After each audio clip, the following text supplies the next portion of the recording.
దొంగతనం చేసినోనికి శిక్ష ఎత్తరు. ఎందుకంటే వాడు నిర్ణయం మార్చుకొని ఇంకోసారి దొంగతనం చేయొద్దు అని. వాడు నిర్ణయం మార్చుకొని మంచి మనిషిగా బతకాలని వానికి ఒక అవకాశం ఇత్తరు. మంచి వ్యక్తిగా మారాలని. హత్య చేసినోనికి గూడా వానికి జైల్‌లో పెట్టి వాని నిర్ణయం మార్చుకోవాలని వానికి హత్య చేసిండు కదా! దానికి తగ్గట్టుగా వానికి శిక్ష ఎత్తరు. బయటికెళ్ళిన తర్వాత నేను మంచిగా బతకాలి, ఇట్లా తప్పులు చేయొద్దు అని వాడు మారడం కోసం వానికి ఒక అవకాశం ఇచ్చి వాని నిర్ణయం మార్చుకోవడం కోసం అట్లా వాళ్ళకి శిక్ష ఏస్తా ఉంటారు.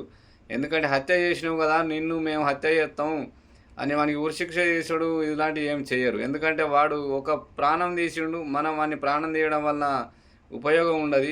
మార్చుడు అనేది బెటర్ కాబట్టి ఒక మనిషిని మార్చే ప్రయత్నం చేత్తరు. కానీ కొన్ని సందర్భాలలో కొందరు ఏం చేస్తా ఉన్నారు, ప్రాణానికి ప్రాణం తీయడమే కరెక్టు అనుకోని మనుషుల మీదనే యుద్ధాలు చేస్తా ఉంటారు. మనుషుల మీద యుద్ధాలు చేయొద్దు. నిర్ణయాల మీద యుద్ధాలు చేయాలి. అది బెటర్‌గా ఉంటది. నిర్ణయాలు మార్చడానికే యుద్ధం చేయాలే గానీ, మనుషులను చంపడానికి మనుషుల మీద యుద్ధాలు చేయొద్దు. కొంచెం ఆలోచించుకుంటే అందరికీ బెటర్‌గా ఉంటది. ఏది మాట్లాడినా దేనికో వ్యతిరేకంగా మాట్లాడుతాండు ఇతను అని మీరు ఎప్పుడు కూడా అనుకోవద్దు. ప్రాణాలు తీసుకునుడు అది కరెక్ట్ కాదు. ఇది ఏ అంశం మీద మాట్లాడుతాను అనేది మీరు కొంచెం ఆలోచించుకుంటే బెటర్‌గా ఉంటది.